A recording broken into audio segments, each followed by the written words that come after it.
To remain updated with the latest business news, click on the bell icon.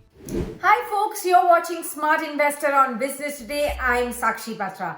Well, as the quarterly earnings of listed companies have started to pour in, here's a quick guide on how you as investors should approach this result season like a pro. So how do you really analyze the quarterly results of the companies that you own or wish to invest in? Well, if you are a shareholder, you must definitely know what's really happening in the company whose shares you hold. Well, one of the ways to find that out is by analyzing the company's results, the financial statements and the balance sheets, which are the early indicators that show the progress of the business operations of the company whose shares you hold. Now, it also helps you to make informed investment decisions. First up, you must read through the gross sales or revenue. This is the top line or the turnover of the company. A consistent rise here on the top line is an indicator of growing demand and good business health. Now comes operating income. The income of any company comprises of both operating and non-operating income. The operating income is from selling the company's products or services and is its core business.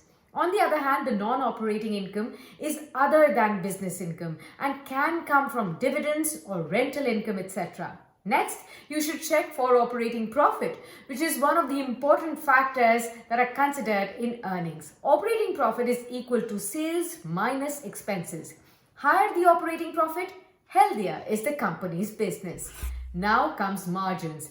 Margins help determine the financial safety of a company. The growth in a profit should not only be at the cost of margins. Margin is the business's safety net. Now, if there is a decrease in the margin of a company, then it is an indication that the company is perhaps taking a hit on the profitability to increase its revenues or due to the higher operational costs. Now, what is interest cost?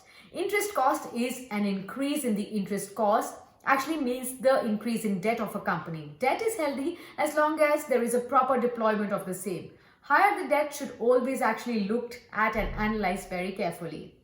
Next, you should check for net profit, which is also called as the bottom line of the company and one of the most sought after factors in financial statements. Net profit is actually equal to operating profit minus tax minus loan repayment. Higher the net profit, higher is the company's profitability and higher the chances for you as investors to earn the return on shares. You also need to look at the quality of earnings. For example, did the growth really come from a temporary rise in prices? Well, that is not sustainable.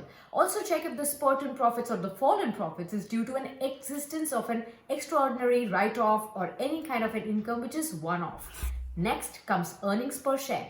This is the amount of earnings per share being actually traded in the markets of the company. Now, EPS is arrived at by dividing net profit by the number of shares that are outstanding. Rising EPS is a good sign of a profitable company. What else should you look for in the quarterly results or the earnings report? Well, when it comes to banks, investors should also look at things like, say, net interest margin and the non-performing assets of these banks or the NBFCs. And lastly, you must definitely look out for management commentaries or any signs or warnings on the outlook for growth ahead to take an investment decision well in time. And that's how you can truly understand a company's performance through the quarterly earnings. Well, that's it for now, but do keep watching Smart Investor on Business Today to catch such informative and insightful videos on personal finance. If you like the video, do like, comment, share and subscribe.